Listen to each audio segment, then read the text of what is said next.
Praise the Lord. ஆண்டவர் இரட்சகருமாக இயேசு கிறிஸ்துவின் நாமத்தினாலே உங்களை வாழ்த்துகிறேன். பிரியமானவர்களே, சந்தோஷமா இருக்கிறீங்களா? ஆண்டவர் ஒவ்வொரு நாளும் காலை நேரத்தில் உங்க கூட பேசுகிறாரா? நீங்களும் நானும் பாக்கியவான்களாக இருக்கிறோம். நம்முடைய வாழ்க்கையில் அநேக எதிர்பார்ப்புகள் உண்டு. என்ன எதிர்பார்ப்புனா, நான் ரொம்ப நாளாக ஆண்டவர்கிட்ட சில காரியங்களை எதிர்பார்த்துருக்கிறேன். இன்னும் ஆண்டவருக்கு என் நினைப்பே வரலையா?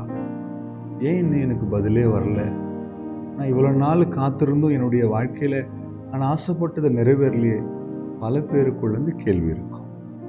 இன்னைக்கு ஒரு வசனத்தை நான் வாசிக்கும்போது ஆவியானவர் வித்தியாசமாக என்னோடு கூட பேசினதை உணர்ந்தேன்.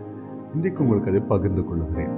1 சாமுவேல் 1ஆம் அதிகாரம் 19ஆம் வசனத்துடைய கடைசி வரியை நான் வாசிக்கும்பொழுது, கர்த்தர் அவளை நினைத்தருளினார்.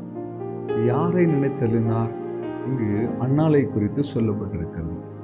அன்னாளுடைய வாழ்க்கையில் குழந்தை இல்லாத ஒரு சூழ்நிலை, ரொம்ப வேதனையோடு கசப்போடு வாழ்க்கை நகர்ந்து போன ஒரு சூழ்நிலை. ஆனால் இங்கு வசனம் சொல்லுது, கர்த்தர் அன்னாளை நினைத்தருளினார். அப்போ எனக்குள்ள ஒரு கேள்வி, கர்த்தர் அன்னாளை நினைக்கணும்னா, வானத்தையும் பூமியும் உண்டாக்கின சர்வ வல்லமை உள்ள ஒரு தேவன். சங்கீதக்காரன் எழுதும்போது, மனிதனை நீ நினைப்பதற்கு அவன் எம்மாத்திரம். அவர் நம்மளை நினைக்கணும்னு அவசியமே இல்லை. ஆனால் இங்கே வசனம் சொல்லுது, கர்த்தர் அன்னாளை நினைத்தருளினார். ஆண்டவர் நினைச்ச அந்த நிமிஷமே அவள் வாழ்க்கையில் அற்புதம். அவள் ஒரு கர்ப்பத்தை சுமக்கும்படி கர்த்தர் செய்தார். அப்போ என்னுடைய கேள்வி என்னன்னா, கர்த்தர் அன்னாளை நினைக்கணும்னா அவர் நினைக்கிற மாதிரி ஏதோ ஒரு காரியத்தை அன்னாள் பண்ணியிருக்கணும். இங்கே பண்ணியிருக்கிறீங்களா? அவள் என்ன செய்தாங்க தெரியுமா? முதல் காரியம், ஆண்டவர் சமூகத்திலே காத்திருந்தார்கள்.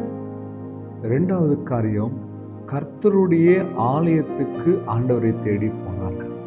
3வது காரியம், தன் இருதயத்தை உடைத்து கிழித்து கண்ணீரோடு தேவ சமூகத்தில் உண்மையான ஒரு பொருத்தனையே, ஒரு ஜெபத்தை ஏறிட்டார்.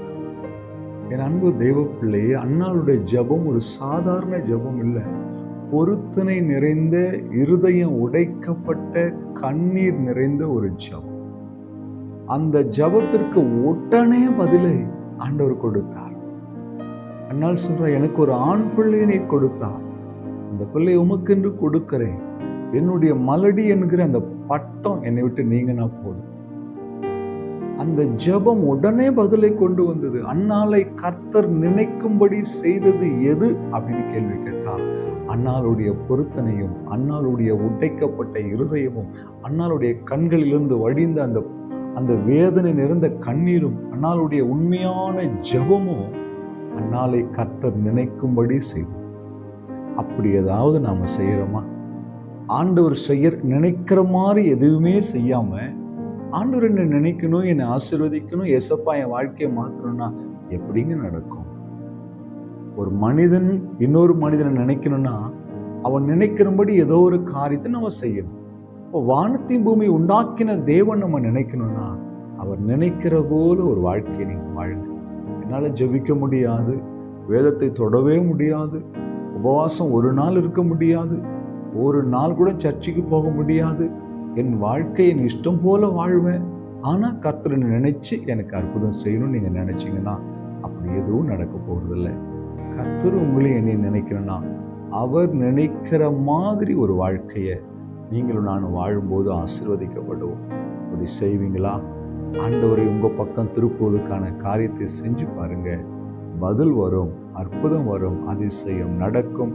நீங்கள் வேண்டிக் கொள்ளுகிறதுக்கு மேலாய் அவர் செய்வார். ஜெபிக்கலாமா? எங்களை நேசிக்கிற தகப்பனே, அன்னாளை நினைத்தவரே, இந்த இடத்துல என்னோடு கூட ஜெபிக்கிற ஒவ்வொரு பிள்ளைகளையும் நினைத்தருளும், அற்புதம் செய்யும், கண்ணீரை தொடையும். இயேசு கிறிஸ்துவின் நாமத்தில் பிதாவே, ஆமென். அல்லேலூயா. God bless you.